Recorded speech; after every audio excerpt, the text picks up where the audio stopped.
Hey everybody, Mike here. Hope everybody out there is doing well, enjoying the videos, and hopefully is going to enjoy the one that's coming up here. I just thought it'd be helpful to give a little bit of an introduction. I was kind of pressed for time during the filming of this, so I didn't really get a chance to do it at the museum, but since I kind of have my own collection here, I almost have my own little museum backdrop. So this is the fabulous fiberglass exhibit, which Jeff worked closely with the curator at the Savoy Museum on, which is located in Cartersville, Georgia. The exhibit is still on through July 13th. It actually crosses over with another exhibit that's currently on at the Savoy Museum, which is all about barn finds, and it's curated by Tom Cotter, the barn find hunter, as many of you who watch this channel I'm sure know of and is a longtime friend of Jeff's. So you'll actually see another undiscovered classic car at that other exhibit, which is Jeff's Packard Monte Carlo concept car, which is really neat. The owners who have built these cars pretty much from scratch were all on hand to talk about the history of the car, the excitement they had for it, all of the trials and tribulations they had to go through from taking them, a lot of them from kind of hulks of like, why would somebody restore that? You might be thinking the same about these two, but don't worry about it, I'll get to them. To these beautiful show cars that they are now. One of the things that we've been dealing with here at the channel, which a lot of other content creators have been struggling with too, is that YouTube is messing with their algorithm yet again. So it's not pushing videos like it used to. And so we're seeing a pretty big downturn in viewership on our videos. So if you could please subscribe, share, like, all of those things are really important for YouTube's algorithm to continue promoting videos, and that'll just help us continuing our mission with these cars. Thanks so much. My name is Steve Briscoe. This is the Novetta, so-called because people who aren't terribly knowledgeable about cars sometimes say, is this a Corvette? And I said, no, that's a Novetta. So it became the Novetta. It's based on a Fiberfab Banshee body. I had the majority of the body. There were some cracks in it. It was missing the rear window. It was missing windshields. The gull-wing doors were not affixed correctly. And I wanted to go to more ordinary doors, more regular doors for ease of ingress and egress. They're still tiny. I should have made them bigger, but I think they fit the style of the car better as far as a race car goes. And every single panel on the body has been altered in some way. Obviously, gull-wing doors have been filled in. The fronts of the doors have been changed to facilitate swing out doors. The doors actually come off like a race car. They just pop off with their hinges once they're open. The wheelbase was changed, and all four wheel wells were radiused for larger wheels and tires. It's got a proprietary tubular steel frame designed by myself. I read a book about design your sports car chassis, and then I took it to a guy and gave him my design, and he made it out of metal. How old was the book? That was from 1959 or 60. That's great, so it's very period appropriate. So it's absolutely period. Everything on the car was designed to look as if it were built in the 60s. The wheels, I love the design of the wheels. When I purchased them, they were mirror polished, and they're fairly modern forged weld wheels. And then I had them powder coated in a stipple finish gray to mimic slightly degraded magnesium. And we had to have lug nuts actually made for the car to look like a race car would look. Simple details, very race car-like. The little plinth that the rear view mirrors are on is just sheet aluminum that I bent with my hands. This is from a MGB trunk, so that it fits the style of the car. And then I had it powder coated to look as if it were cast from aluminum. Let's go around the back here, because this is, I think, the most, well, there's so many significant changes on this, some that are more subtle than others, but the change from the bubble fastback look to this almost notchback. Originally, the entire back of the car would have been a plexiglass rear window. To have one of those made would have been a couple of $1,000 to make the form and make the window. And I actually like the 250 GTO, second generation 250 GTO style with the little flying buttresses, and then a trunk, which is obviously advantageous as well for short trips. You can fit a couple of little bags in there. I tried to stay period correct. These are from aircraft, so they're little pop-out windows for ventilation and a simple plexiglass rear window. These are from a early 60s lower Mini Cooper door hinge. They have an angle to them that actually perfectly matches the little angle to the trunk so that they operate through their range correctly without binding. Again, simple. What would they do on a race car? They would make a little handle out of aluminum. You can see where I hammered it just to sort of mimic the door hinges so that there was a cohesive look to it. This is done to mimic a Porsche 904. And can you, actually, I want to go through that because you had such a great story about how the rear end of this car came to be on the panel. I think it's worth talking about here again for folks. The original car had a rear end that was totally smooth, like a bubble almost, that wrapped underneath. And I wanted something with a little bit more character to it, a little bit more style to it. Again, 250 Ferrari LM with the inset. And a guy came up to me when I was showing the car to another individual. And he ran up and said, "Oh, man, I love your car. I've been looking for you. I do fiberglass work." And I said, "Well, that's neat." I said, "I did most of the fiberglass work myself, but I admire people who do it professionally and do it probably better than I do." And he goes, what could you change? What would you change if you could?" And I said, "Honestly, I think I've got it pretty much where I want it, except for the rear end." He goes, "What would you do?" I said, "Well, I'd do an inset, and I would do vents, and I would tuck it under the gas tank. And I want a trunk. That's my dream, is to have a trunk." And he goes, "I can do that." I said, "Well, I'm sure you can. I can't afford that." And he says, "No, I'll work with you. I want to work on this car. I love what you did, and I want to work with you." And he and I have become very, very close friends since. Well, you had said too, at the time he was telling you that he was working on the He $20 was million working on a $20 Cobra. million, he was working on the Lone Star, Right. which had been purchased for, I think, $20 million, or it had been valued at $20 million. Built on a GT40, original GT40 tub from Shelby, and it was to be the road version of the GT40 that never came to be. So there's only one, owned by a very, very wealthy gentleman in Scottsdale, Arizona. And he was doing a little piece for him about the size of this trunk lid. And I said, "Well, what are you charging him for that little piece?" And he goes, $5,000. And I said, "Well, I don't have $5,000 in the entire body of my car." He goes, "No, no, no, I'll work with you. I really want to do this." And he did an absolutely incredible job. And then, having had that done, we chose to do the contrasting inset in blue, just to set it off and make it a little bit more race car like a period car would have team colors. The different cars would have orange on the nose and in the tail, or yellow like the Aston Martin developmental production cars. So You take us through some of the interior? as simple as it could possibly be. The idea is that it's a race car. So minimum dials, aluminum hand-formed dash.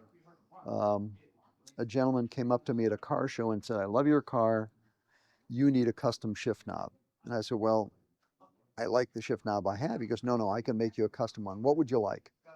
And I said, "I like the Porsche 917 style shift knobs." He goes, "I'll make one for you. I'll see you at the next show. So he showed up at the next show. He had the knob. I said, well, now how much do you want for this thing? He goes, no, I just want it in your car. So it was a gift. Fantastic. Yeah.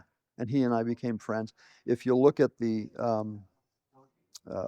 seat belts, those are original quick release belts from Vietnam era parachute harnesses. Wow. So they are marked on them. If you can see, I'm trying to think, it's on this side. Oh yeah. It's military spec, 1960 something, U.S. Air Force. Wow, that's a great period build touch. Just perfect. Were you? Where did they come from? Like an Army Navy surplus store, or were they harder to find? I found one of them on eBay, and then I found one of them at a car show. Great. Yeah. So it's a match set. I love these inner door cards too. It's just such a nice touch. I wanted something simple, and I told my fabricator, I said, can you drill holes in it to make it go faster? The speed holes, yeah, gotta Speed have 'em. holes. Yeah. It's a beautiful interior. I'll only do this for you so you can see. Ah. Just like a race car. Yeah. If you want to work on something, you just pull the doors off. So they're easier to get off than they are to get on. So You got it lined up. if you give me a second, the Novetta is tiny enough that kids are very attracted to it.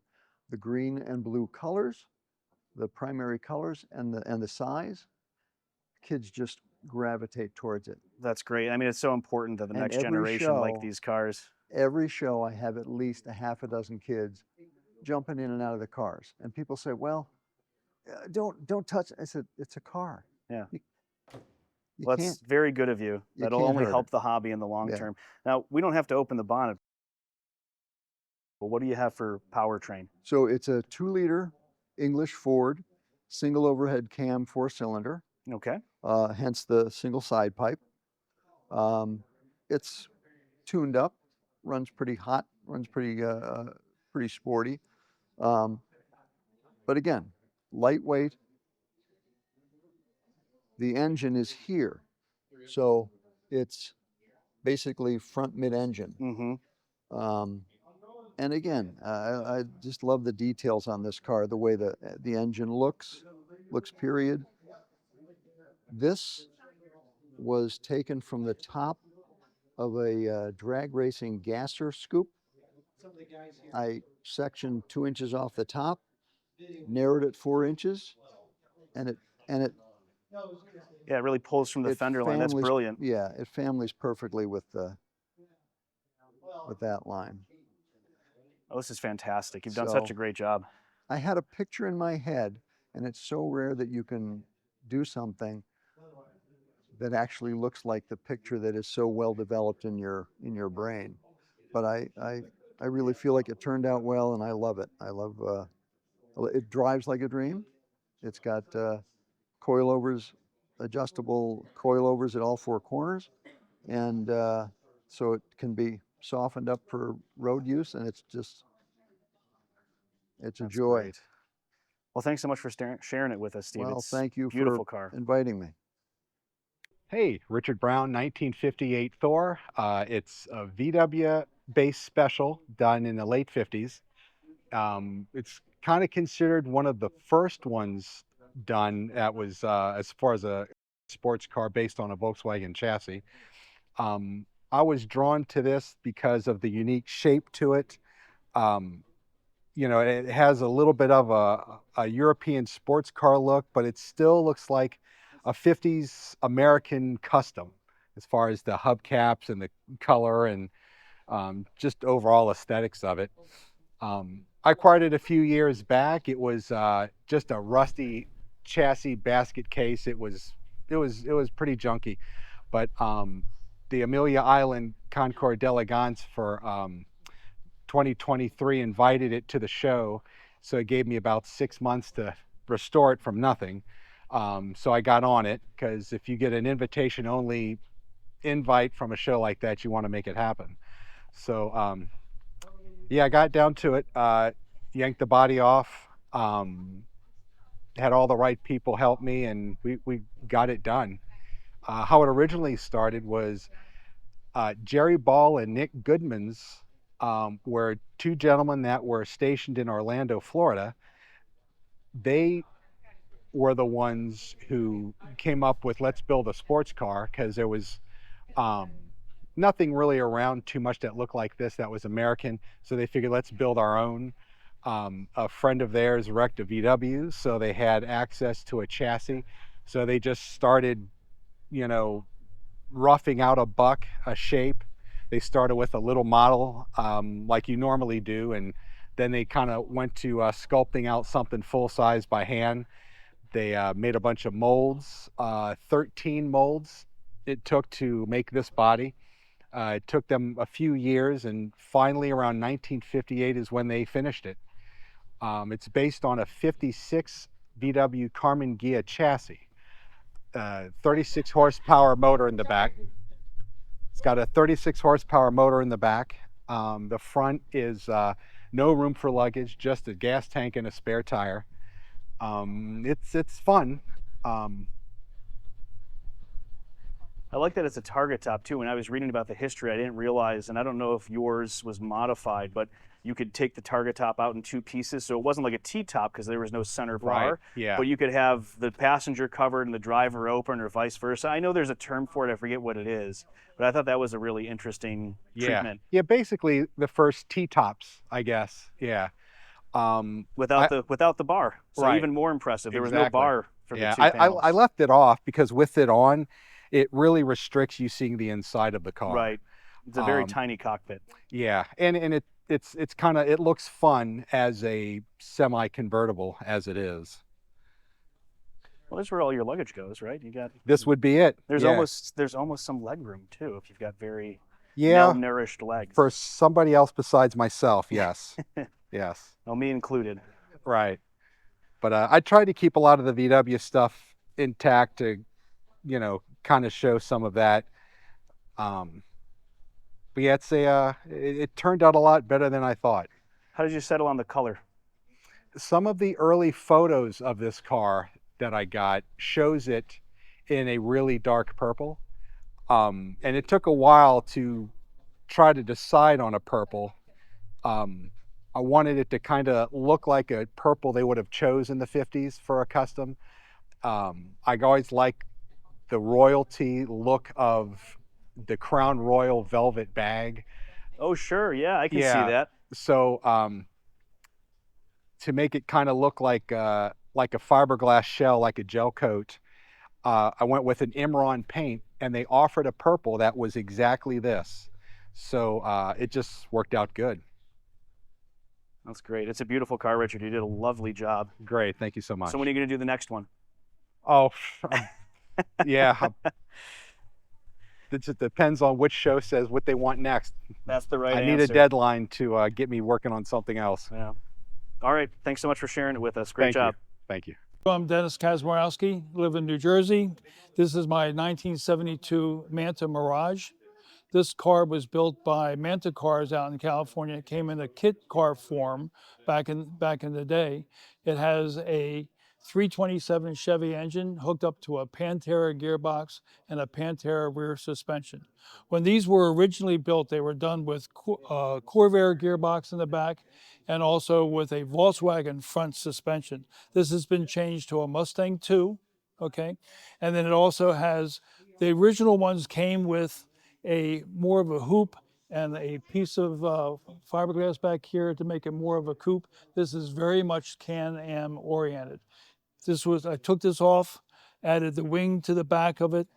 It really represents what it should, it was originally designed to go after a McLaren M8E.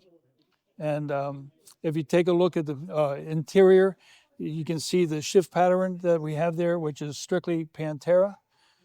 And the car drives great. It's light, only weighs 1,800 pounds. You know, so you take a Chevy engine, 327, add 400 horsepower, 1,700 pounds, it gets up and goes.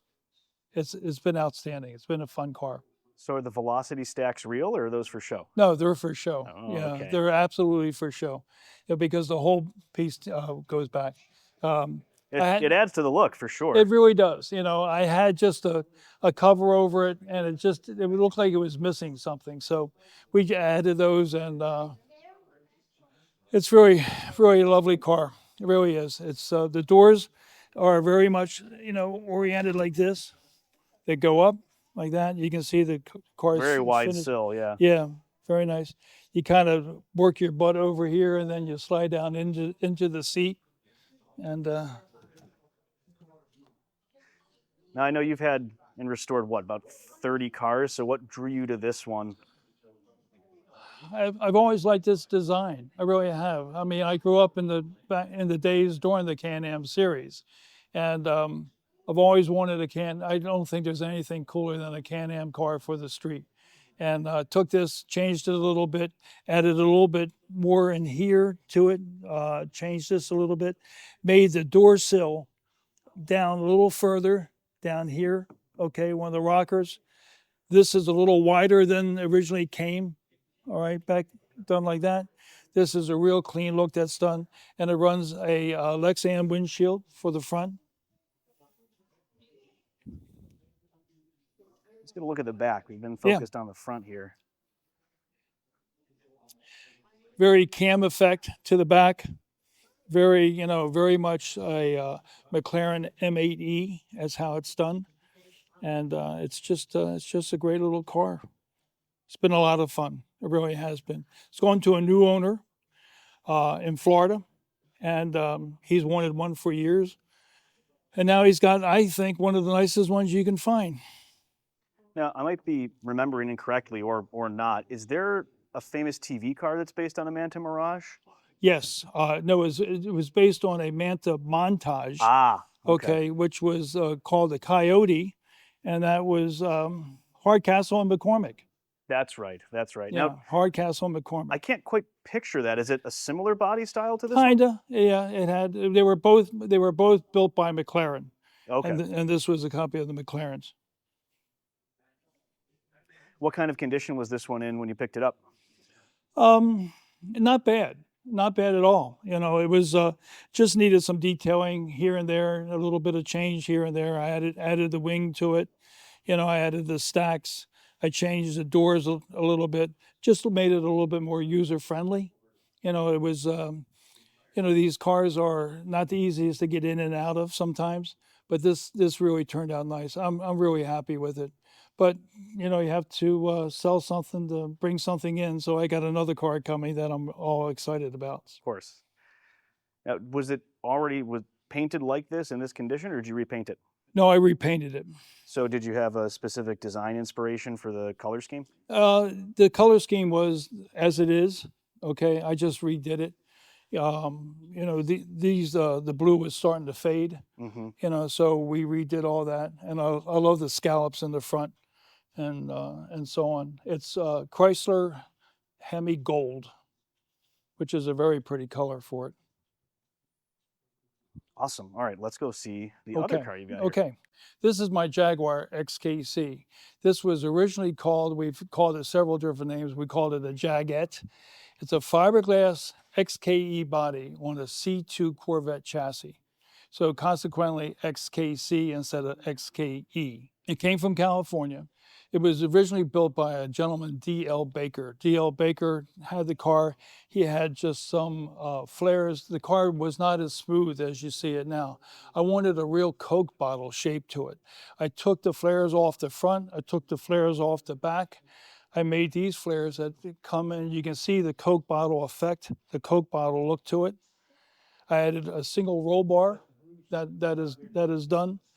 And as you can see across the back, there was no trunk. There was no, you couldn't get to the gas tank without dropping the body or taking the body off. So I made my trunk here. It had 6 Cadillac taillights. Yeah, we've got the photo of that here, which is, you know, not quite as slick as what you did. And when I got it home, my wife walked around the back of it and she says, "You're not going to drive this." And I said, "Let me change it," and so on. So what I did was I flared out the fenders. I changed the back, smoothed out the body, had the windshield done. This is an original XKE windshield, but made out of Lexan, cut down, and leaned back. I had the aluminum piece made, which is very much racer-esque type of look to it, and added the louvers that are done in the front. This had a very high hump to it, and I brought that down almost 2.5 inches. And I think it turned out pretty good. Yeah. I'm so used to seeing it in like that black chalky primer that it was such a shock to see it painted. It changes the whole look of the car. Yeah, the color, it's this is a Mustang navy blue, which, it's so hard to pick a color today. When you go to pick a color, all they do is show you a little piece, and it's so hard to pick a color. But I think this is the right color for the car. Yeah. Oh, it really makes it And shine. I'm a lover of tire. If you go over, Mike, on the other side, I like a wheel, but I also like a little bit of tire, so you can see tire. I don't like a real tall wheel and then a very small tire. Right. Yeah. I can't remember. Did we talk about powertrain on this one? What's This underneath is a it? Chevy 327 hooked up to an M21 gearbox, all right, which was your traditional C2 type of running gear to it.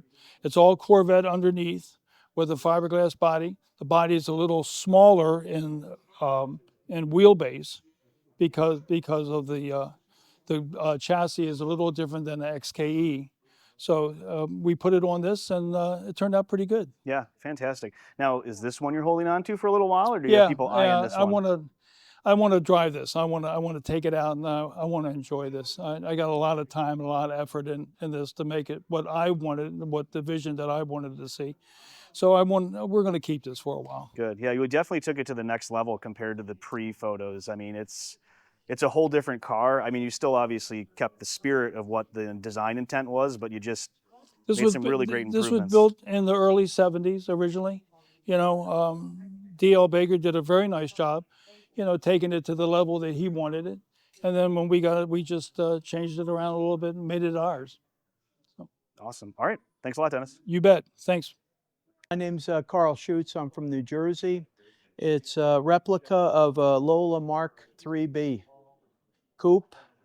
The story of the car is about 5 years ago, I just finished with one of my GT40s and didn't have much to do, and I started surfing the web, went on eBay Motors, and I saw this yellow, hideous-looking body for sale from a guy that lived 12 miles from my house, and his name is Dennis Kazmarowski. Okay, so I call him up, and he says, I don't know, come on over if you want. So I come over the next day. We walk up to his barn, and he's got this thing. It's a yellow body, and as I said, school bus yellow makes it look beautiful. That's how hideous it was. I bet. And he's got it sitting on wooden bucks, and we talk about it, and I'm looking at it, and I'm saying to myself, I have real reservations and doubts whether I want this car, because I just finished my third GT40, and I was really into them. And Dennis is kind of twisting my arm a little bit. I think it's time for you to move on from GT40s and into something else. I said, I will let you know tomorrow. I left his place, started driving home. Halfway home, which is about 6 miles away, I decide I'm going to take the dive. I'm buying that thing. So I buy it. Now it comes to my shop, and my shop's in Lincoln Park, New Jersey. And what it is, it's a body in pieces, but kind of just put together on a 2x4 buck. And he's got part of a steel frame that he started. And from there, I went and dove in this was my first real full beginning to end build. I mean, right down to painting the car in my garage, okay? So as I'm going along, I'm building it, and people are starting to come in and see it, and they say, boy, that's a pretty good looking car. Now, I get it in black prime, and everybody now comes in and says it's the Batmobile. Because it kind of looks that way. Got to pick a different color after that. Oh, yep. Yeah. Well, it wasn't ever going to be black, but I'm going to car shows trying to find a color that I want, find a color. Finally, I come across a guy that's got a 2015 Mustang, This is 2015 Mustang Ruby Red. All right. It's a stock factory color. I painted it, and it's kind of the history is after that, because I don't think it could have picked a better color for the car. No, it suits it very well. And It's- how long did the build take? 1 year. Wow, that's really quick to go from basically just a body It's to... a 383 stroker, dart block, dart heads. It's got a Porsche 996 transaxle behind it with a Kennedy adapter. And everything suspension-wise is all designed around and built. It's all C5 Corvette stuff. Oh, that's great. So Yep. yeah, you can go get parts at AutoZone. Anytime you want. I upgraded to Willwood brakes, but subsequent to that, I've been building other cars. I'm not even going to Willwood anymore. The Corvette C5 stuff is so good. It's a vinyl stripe. It's not painted. But as I said, it's all hand built, and it took a year to do it. Wow, that's so quick. Did you have nothing else going on, or what? No. And you know, to make a long to filter in the last 2.5 years, I have now built a Corvette, an '87 Corvette GTP, a Nissan GTP, which none exist, a Manta Mirage, and I just finished a McLaren 8F that's in the paint shop right now. Wow. So, and by the way, I do have a full-time job. I just don't work that hard at that anymore. I'm kind of half retired, but this, yeah, it's a labor of love. It really is. You know, I mean, I can't say enough for the car. The car is beautiful. Absolutely. And I can't say enough for my friend Dennis helping me convince me to buy it and build it. All right, now the real question. Do Yes. you drive it? Drive it as much as we can. It's got about, I don't know, 2,500 miles on. We take it to Wow. car shows. My son, Adam, over there drives it once in a while. My other son, you know, I got so many cars, they all drive the cars. So yes, the most important thing is they're not trailer queens. They're not in a garage to look at. They're out to go. I mean, you look at the body's chipped up and nicked up all over the place. There's plenty of spiders in it. There's nicks and chips. So, but it's driven. It is a stunning car. How long is it? I can't even really get a It's sense. 76 inches wide, and I'm thinking this car is probably 12.5 feet long, but it's 76. The GTP cars are 80 inches wide, and they're about a foot longer. In ballpark height on the cockpit? The roof is, I haven't measured it, but when I go next to the GT40, it's right around 40 inches also. You know, they're all in that 40-inch range. Fantastic. All right, well, thanks so much for sharing the story of the car. Since I'm here, you want to open the door and look inside? Very cool. Hand-built dashboard, all the sill plates, the cover, everything is handmade in this car. Yeah, you really have to slide yourself into Oh this. yeah, the only way to get into the car is to step on the sill, take the wheel off, step on the seat, and slide in. Oh, so you got a quick release on it? Yes, yeah, all the smart. cars, because I'm too big to get in and out. I think even a rail thin guy would have Yeah, a my tough son time. Matthew, who's a little taller than me, is real thin. He could get in, but why do that? Take Yeah. the wheel off and be done with it, you know? Awesome. But that's the only way to get in and out of these cars, as far as I know, anyway, you know? There's no simple way. And you can see, you say, do I drive it? Look at the sill plate. It's Yeah. all beat up. So it's not like it's not used. Fantastic. And it's got electronic fuel injection in it, too, with air conditioning. Really? Oh, Yes. yeah, in that cockpit, yeah, I guess Yeah. you would want air conditioning. Beautiful build. Well, thanks so much for sharing Thank you. with it. Appreciate Thank you. it. Great job. Chris Beebe is my name. Madison, Wisconsin is where I'm living at the time. Cooksville, actually, just south of town. This is my Jamaican, a car that I built finished in 1968. I think we started in 67 or late 66. My brother Russell is the designer of the body. The two of us built the buck, the mold, the shape that came as what you're seeing all came from that mold, and it differed from the drawing, the rendering that Russ had done. We did the best we could, mimicking what we had, but you're stuck with the glass, the windscreen, the side windows, rear window, have to come from something that's in production, in existence already. And we don't have choices with that. You can only pick one and stick with it. And ended up with a Corvette Stingray windscreen, Carmen Ghia side windows, and a Porsche 912, 911 rear window. And the glass in the front is kind of what made the shape of the car different from the rendering. There are very subtle differences in it. The width changed from here to here. If you saw the rendering, you'd compare it to that, you'll see that it's continuous, where this differs. How far down this comes is different from the rendering. Very small and subtle things that maybe only we noticed, but working with the windscreen shape, that's what the body followed and had to follow. But there's flavor from Scagliotti, Pininfarina, Bertone, all of those fabulous designers. There's flavor in this from them, having a central seating in the curvaceous back, the scoop from what looked like Lamborghini ideas all came about. Very similar timing between the Lamborghini Miura and this car's design. People think one came before the other, or the Datsun 240Z looks similar to this. There's a lot of give and take in a car design from that. I made changes that Bud Goodwin didn't like seeing. The mirror I put in, molded in, faired in as it is. This is a Sebring mirror? Yes, I just faired it in smoothly. Then I cut the legs off of the bonnet. Those are two things that Bud was very disappointed in. Now explain for those people that might not be familiar with Fiberfab history who Bud was in relation to Fiberfab. Bud Goodwin was the owner. Well, he and his wife Jamaica were the owners or partners in Fiberfab.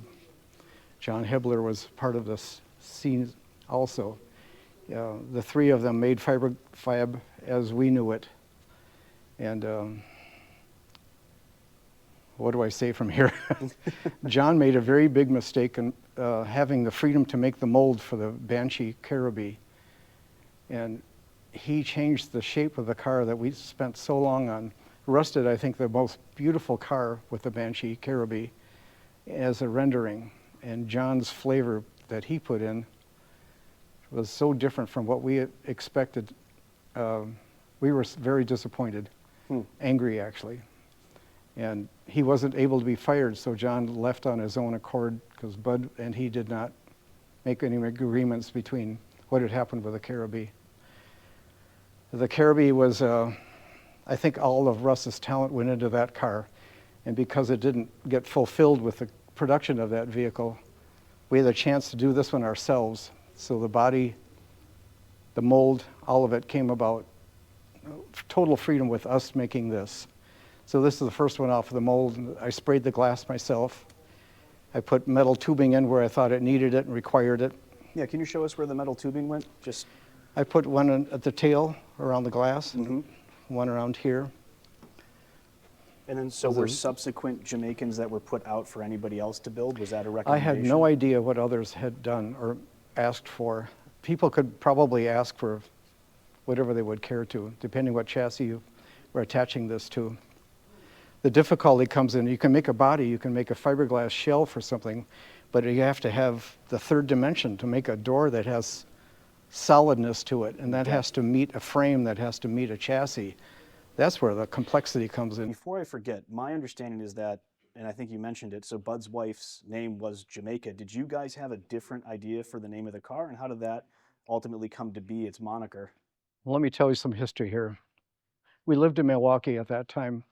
We were a very poor family, had a kind of crappy childhood, all of us. My brother Russ and I had, if we had anything to play with us, it was sticks. We played with sticks. We rubbed them together, made shapes out of them. And I think we grew later in years to have ability to work with a knife or something to shape things out of. We grew to start carving and played with making wooden blocked cars. We have quite a number of these under our belt. Ferraris, Maseratis, Austin Healey's. Those were the shapes we were enjoying so much. And making those out of a block of wood, they weren't balsa. These were pieces of wood that we could find out in nature. They weren't made to be worked with, but balsa came around eventually. And the shapes just became all the years of playing with small models, all of those ideas got transferred into some realistically sized vehicle. And that's how this came about, I believe. I think having a poor, rotten childhood as we did, having to work with our hands and having no toys, nothing you could buy to assemble like a kit toy. You had to make it yourself. I think that came about helping us come up with this idea. To have the freedom to make a shape of our own. Bud Goodwin was a family friend of our families. He and his wife Gwen visited us. My dad designed a car for Bud Goodwin called the Ottman Special. And the Ottman Special was we were told at the time, in the Milwaukee Journal wrote up as the first fiberglass body car, 1951 or 1953. But I believe we learned later that there's a car that preceded it. So it was the only fiberglass body car we saw. The Ottman Special was in our eyes, just a cigar-looking shape, uneventful. And Bud Goodwin took off with it, and he moved to California, left my dad no money for having designed it, left Paul Ottman, no money for using his shop to build it. Wow. He just scooted out of town and took his wife with him. Next time we saw him, he drove to our house from California in his homemade Aztec. And in that Aztec, he showed us around this mono door assembly. The whole left and right side opened up. It was very interesting and clever, in a VW power plant. And he was quite proud of it. And because my brother's 2.5 years older than I am, he was asked to go to California and maybe design cars for Bud. So that's where the connection made. I was still in high school. Oh, I see. And when that came about, Russ did go to California. He did start working for Fiberfab, and he made the Aztec 2, he made the Avenger, he designed the Caribou. And like I said earlier, the Caribou was the most fascinating and perfectly proportioned vehicle I can envision. And it just didn't turn out because of John's involvement or feelings and flair that he put into it. Even he couldn't get in the door. It was so ridiculously small. Now, the Caribou, that was originally the Banshee, and then the rights were sold to Pontiac for their concept car Yeah, Banshee, is that the right? car was shown at Detroit Auto Show, and there was already a Banshee there that GM owned, and they didn't realize that Bud Goodwin owned the name. So he came away with, as I remember, 5 Ford racing engines that he ended up putting in Valkyrie Fiberfab cars. That was a GT40 made bigger for a V8. And those cars had a parachute on the back, and they had the use of those big 5-liter engines. So he had use of those, all due to the Banshee, the name having been taken. Seems like a pretty good exchange. And Yeah, it was a good exchange for him. Do you know the origin of the alternative name then, and after it switched from the Banshee, how he got No, to Caribou? I know there was a car, and the car Banshee that Pontiac made was quite a handsome, I thought, very handsome vehicle. All right, so let's talk about underpinnings. I think let's start with the motor, and then we can talk chassis. So can you show us how? Yeah. I think both Russ and I love the Austin Healey body. It was one of the most fantastic models we made. We spent more time on that Healey. We made side window glasses that slid past each other just like the real car. And this is a little teeny model. We made dashboard gauges, the swoopy dashboard, the swoopy fenders, all the stuff you see here, but in a roadster format. And to take a Healey and take that lovely body off it and put another lovely body on it was kind of ridiculous. But luckily it fit the Triumph and the MGA and besides Austin Healey, Volkswagen platform. And these scoops offered air to the VW powered or the Corvair Porsche engine cars that would tip back from this point on. The Triumph version didn't have the hump over the carburetors here. It had 2 scallops that came. You had a choice of having this bonnet, that bonnet, or the Triumph Power. And there was also a large one that had, I think the hood was entirely large, both sides of it, for a potential V8 application. This is on an Austin Healey 1959 3000 chassis. I bought a rolled over Healey, so the beautiful body was not beautiful anymore, so I had the comfort of discarding it. It was a rare two-seater. I did sell, because the back of it was still all right, I sold the trunk lid and the tailpiece to help afford buying this. I could not afford the rear window being glass. I made a plexiglass one at first. It has AC Ace wheels, which you would find on a 289 Cobra. They fit the shape of the car nicely for me. The Austin Healey wheels were just too narrow, too thin, or too recessed.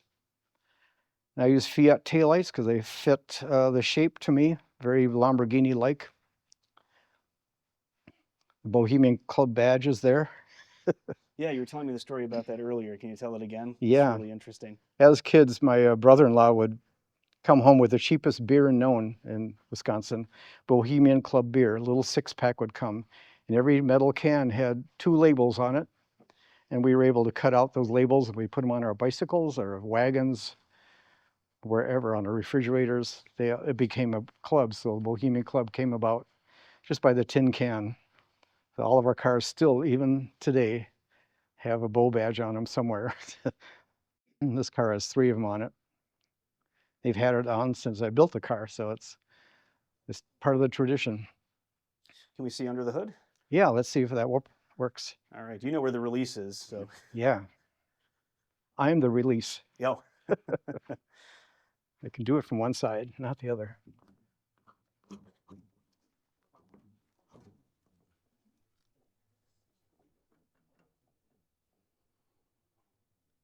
You can see the Healey chassis remnants are all here, the inner fender, all of that's retained. I only made this lower leg that bothered Bud a lot, but it gave me the freedom to work on the car without that additional component hanging here.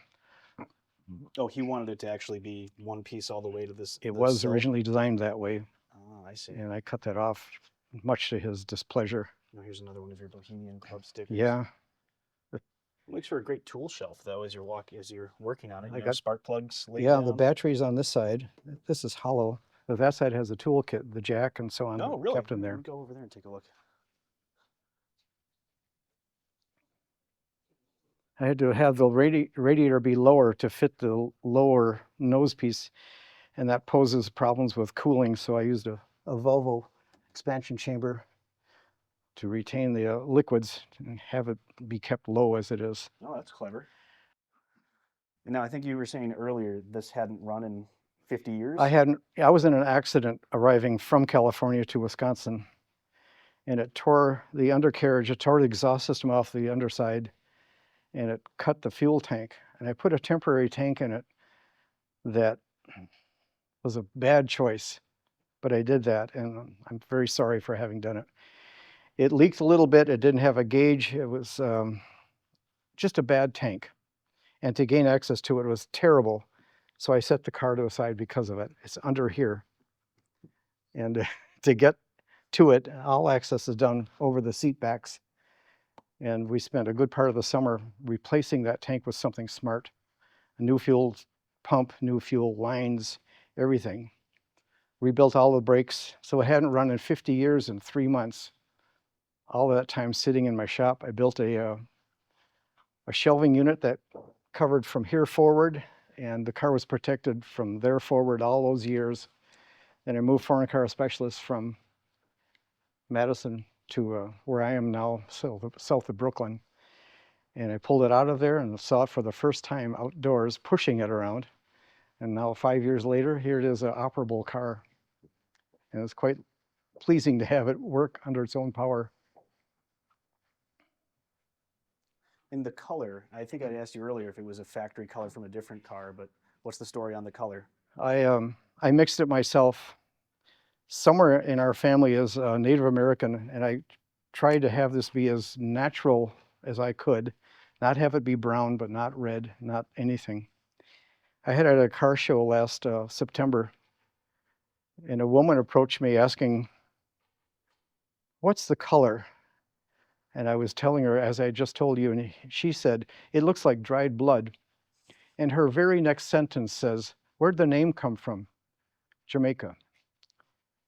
And I said, "There's a person, Jamaica, and this car is called a Jamaican.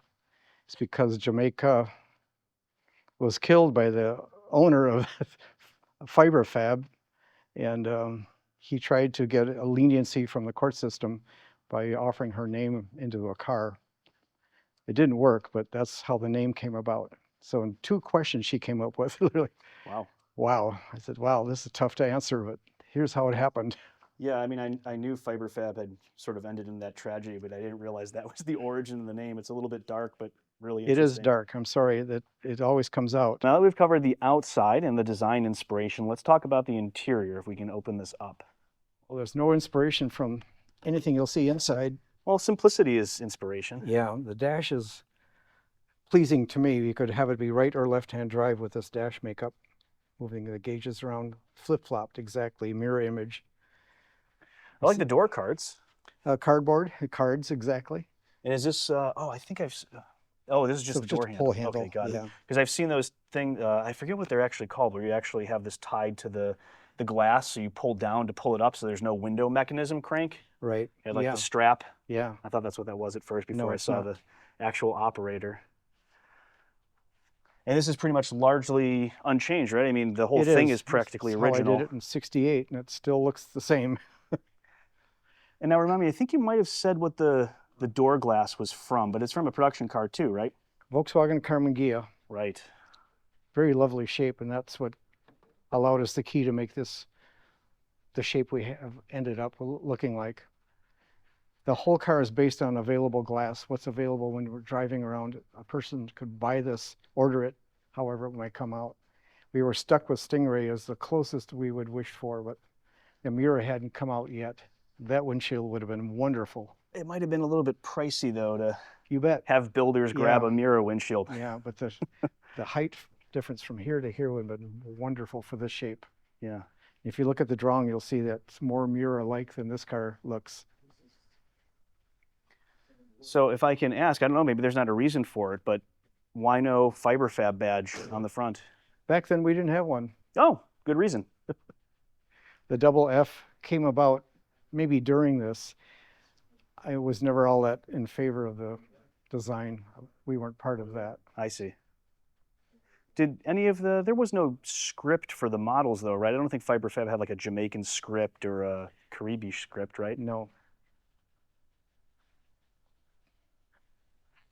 Did you have a grill in it at some point? No, I never have. Oh, all right. Those I've seen with grills, I'm glad I don't have a grill. It just it looks toothy to me. Fair enough. Yeah, it's a tough choice to make, and Yeah. usually it's not the right one, unfortunately. But you've laid out all of this paperwork, so can you take us through what you've got over here? Yeah, I brought just a variety. I didn't know what I hauled. A blueprint, which is quite a rare thing to have. Yeah. We didn't have these building the car, of course. We had to build a car to come up with all the information you're seeing here. It all comes from having the body removed and drawing this. It all came backwards. This is not available. We didn't have a builder's manual like these show to be. That was not available when you build the first one. So it's all Reverse by the seat of your engineered. pants. Yeah. Yeah. This Oh, is the drawing we went by. That the car was carved, the mold was made based on renderings that Russ had done. That's the front and this is the rear, same car. So yes, it does look that similar, but it is different. Yeah. It's just the best we could do. Now, yours was used in some advertising, right? Do you know? The colors you'll see reflect this car, and there's some artists' Liberties. liberties Yeah. taken here and there. The first car that Fiberfab made that they were able to push around was a lime or toothpaste green. That's right. You had It was said really that. quite bothersome to me. When Bud saw the color I made mine, he went for that. They came up with different ads based on it. All right. What else do we have here? Now, this is yours, right? Yeah, this is kind of the first day of my arrival from California to Madison. These are copies of the first photographs. I was building the car there. Oh yeah. And this is the lime green Fiberfab car. I'm sorry you don't have the actual photographs. I'm here. sure it looks better in black and white by comparison if that green was that bad. It was pretty stunning, actually. These are also, this is how I looked when my arrival from the West. Very cool. And this is the last day I drove the car, 1974. So it sat since 74 until last summer. I rebuilt mostly the drivetrain, the bodies as it was. These are just a variety of drawings I've done. These are my drawings, just a variety of things. You've definitely got that creative skill set. This is my father's, our father's, just to show the similarity from what I see in the Savoy stainless. Yeah, it is very similar to Yeah, it gave me the chills seeing that. It's amazing that both you and your brother are so creative. Sometimes it's usually one or the other, but to have two. We were quite a good team together. Yeah. The making of that brought us bonding. I'm sure. All right, well, thank you so much for sharing it with us. It's just an incredible story and information. Thank you.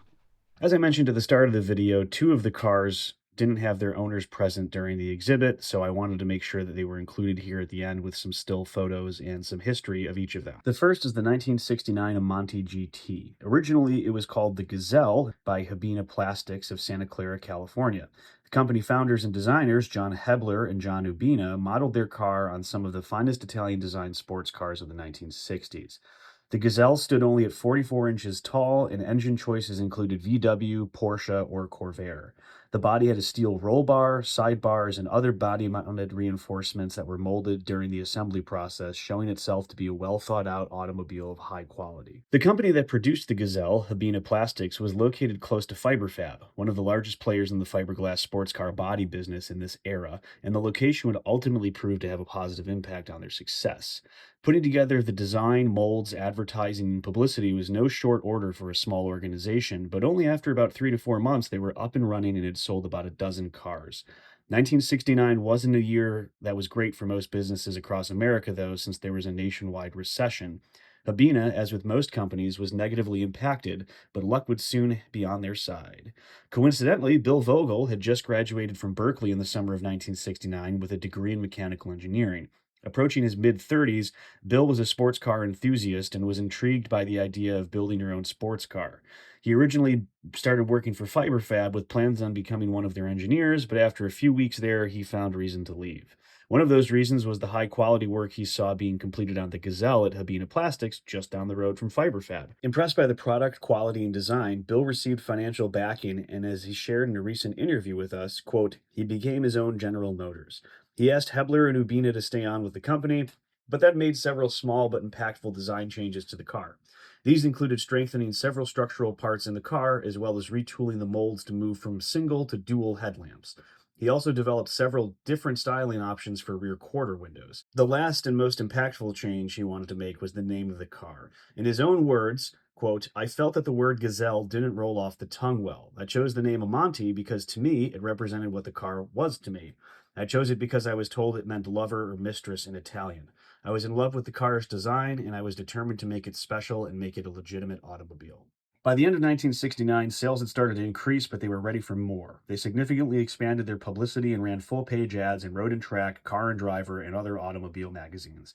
Professional and stylish ads were created, and a beautifully designed brochure helped attract attention and sales of the car. But Bill set his sights even higher, and he set his target at the debut of his car at the New York International Auto Show. Again, in his own words, we tried so hard to establish ourselves. At one point, we thought our biggest problem was that our car looked so good that people would not believe it was a kit car. And so we thought we needed to pull out all the stops and show the car in the best possible light at the biggest auto show in the U.S., namely the New York International Auto Show. The show was in the spring of 1970, and the Amante GT was placed between Ferrari and Lamborghini, a tribute to the design and build quality of the Amante. Vogel Industries continued to produce the Amante GT through the end of 1970, producing approximately 150 cars/bodies, thus making the Amante one of the most successfully designed cars of its era. Next up is the 1976 Cimbria. Joe Palumbo started the Amore Car Company in Milwaukee, Wisconsin. Their product, the Cimbria, was a result of his passion.